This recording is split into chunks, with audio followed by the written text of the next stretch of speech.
ചുക്കും ചുണ്ണാമ്പ് പറഞ്ഞുകൂടാതെ പാർട്ടി ക്ലാസ്സുകൾ മാത്രം കാണുകയും കേരള മാപ്രകളെ മാത്രം നമ്പുകയും ചെയ്യുന്ന ഒരു ശരാശരി ടിപ്പിക്കൽ മലയാളി നമ്മൾ എന്ത് കഴിക്കണമെന്ന് പോലും തീരുമാനിക്കാനുള്ള ഒരു അധികാരം കേന്ദ്രത്തിൽ ഇരിക്കുന്നവർക്ക് ഉണ്ട്. പലതിലും ഗൗരക്ഷക് സംഘ് എന്ന് പറഞ്ഞിട്ടുള്ള ഗ്രൂപ്പുകളുണ്ട്. നമ്മൾ എന്ത് കഴിക്കണമെന്ന് ഭരണകൂടം തീരുമാനിക്കുന്നതിലാണ് വിഷമം. സത്യത്തിൽ ഈ ലോകത്തിലെ എല്ലാ രാജ്യത്തും ഭരണകൂടങ്ങളാണ് നമ്മൾ എന്ത് കഴിക്കണമെന്ന് തീരുമാനിക്കുന്നത്. നമുക്ക് ഈ രാജ്യത്ത് കഴിക്കാനായിട്ട് മാത്രമുള്ള കുറച്ച് ഇറച്ചികളുണ്ട്. കഴിക്കാൻ പാടില്ല എന്ന് തീരുമാനിച്ചിട്ടുള്ള ഒരുപാട് മൃഗങ്ങളുണ്ട്. അത് മൃഗങ്ങളുടെ വൾണറബിലിറ്റി, എൻഡേഞ്ചേർഡ് സ്പീഷീസ് എന്നീ നിലയിലും മതപരമായിട്ടുള്ള വിശ്വാസങ്ങളുടെ പേരിലും പല മൃഗങ്ങളെയും ഭക്ഷണത്തിന് അല്ലെങ്കിൽ സ്ലോട്ടറിങ്ങിന് വിധേയമാക്കാൻ പാടില്ല എന്ന നിയമമുണ്ട്. നമ്മുടെ രാജ്യത്ത് മാത്രമല്ല, അമേരിക്കയിലുണ്ട്, അറബ് രാജ്യങ്ങളിലുണ്ട്, പാകിസ്ഥാനിലുണ്ട്. അത് പല പല മൃഗങ്ങളായിരിക്കും. അതിലൊന്നാണ് പശുഹത്യ എന്ന് പറയുന്നത്. പശു നമ്മുടെ കാർഷിക ജീവിതത്തിന്റെ വളരെ വലിയൊരു ഭാഗമാണ്. സ്വന്തം അമ്മയുടെ പാല് കഴിഞ്ഞാൽ പിന്നെ പശുവിന്റെ പാലാണ് നമ്മൾ കുടിക്കുന്നത്. അതുകൊണ്ട് തന്നെ ആ മൃഗത്തെ അത്രയും പവിത്രമായി പണ്ട് കാലം തൊട്ടേ കണ്ടുപോയി. അതിന്റെ ഭാഗമായിട്ട് പശു ഹത്യ ഈ രാജ്യത്ത് നിരോധിച്ചത് BJP സർക്കാരൊന്നും അല്ല. അത് പാടില്ല എന്ന് പറഞ്ഞത് മഹാത്മാഗാന്ധിയാണ്. നെഹ്റുവിന്റെ കാലത്തെ ഈ രാജ്യത്ത് നിലനിൽക്കുന്ന നിയമമാണ് പശുഹത്യ നിരോധനം. അതൊന്നും കുട്ടിക്കറിയാൻ പാടില്ല. രണ്ടാമത്തെ മൂന്നാമത്തെ ടേം വന്നപ്പോഴത്തേക്കും റിലീജിയസ് പോളറൈസേഷൻ ഭയങ്കരമായി, കമ്മ്യൂണൽ പോളറൈസേഷൻ നമ്മുടെ നാട്ടിൽ വളരെ കൂടി എന്നൊക്കെ പറയുമ്പോൾ 1921 ഇവിടെ എന്ത് കമ്മ്യൂണൽ പോളറൈസേഷൻ ഉണ്ടായിട്ടാണ്, ഏത് RSSും BJPയും ഉണ്ടായിട്ടാണ് മലബാർ കലാപം നടന്നത്? 1947 ഇന്ത്യ വിഭജനം തൊട്ട് എന്ത് കമ്മ്യൂണലിസം ഇവിടെ നിലനിന്നിട്ടാണ് ഈ രാജ്യങ്ങൾ വിഭജിക്കപ്പെട്ടത്?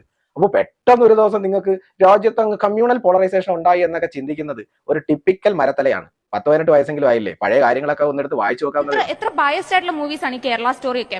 ആ സ്റ്റോറിക്കാണ് നാഷണൽ അവാർഡ് കിട്ടിയത്, ബെസ്റ്റ് ഡയറക്ടറിനുള്ളത്. സിനിമകൾ എടുത്തതിൽ എന്താ തെറ്റ്? ഒരാളുടെ അഭിപ്രായ സ്വാതന്ത്ര്യം, നിങ്ങൾ തന്നെ പറഞ്ഞു ഭക്ഷണം കഴിക്കാനുള്ള സ്വാതന്ത്ര്യം പോലും ഈ രാജ്യത്തില്ലാന്ന്. ഒരാൾ യഥാർത്ഥത്തിൽ നടന്ന സംഭവങ്ങളുടെ ബേസിൽ കേരള സ്റ്റോറി എന്ന സിനിമ എടുത്തു.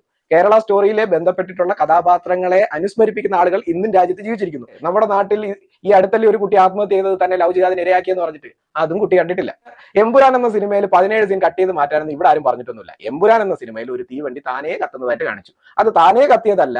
ഗോദ്രയിലെ കലാപകാരികൾ, മുസ്ലിം ഭൂരിപക്ഷ പ്രദേശത്തുണ്ടായിരുന്ന കലാപകാരികൾ രാമഭക്തർ സഞ്ചരിച്ചുവരുന്ന ട്രെയിൻ പുറത്തു നിന്ന് പൂട്ടി അകത്തേക്ക് തീയിട്ടു എന്ന സംഭവം അതിൽ കാണിക്കാതെ ബാക്കി എല്ലാം കൂടി എന്തോ നാട്ടുകാരെ തെറ്റാണെന്ന് പറഞ്ഞ് തലയെ കൊണ്ട് വെച്ചപ്പോൾ അത് ഞങ്ങൾ ചോദ്യം ചെയ്തു, അത്രേ ഉള്ളൂ. അത് ജനങ്ങൾക്ക് പറഞ്ഞ് മനസ്സിലാക്കി കൊടുത്തു സത്യത്തിൽ സംഭവിച്ചതാണെന്ന്. ഇത് കേട്ടുകൊണ്ട് എമ്പുരാന്റെ ടീമെല്ലാം കൂടെ പേടിച്ചരണ്ടുകൊണ്ട് 17 സീനെല്ലാം കട്ട് ചെയ്ത് മാറ്റാനെന്ന് ഞങ്ങൾ ആരും ഇവിടെ പറഞ്ഞിട്ടൊന്നുമില്ല.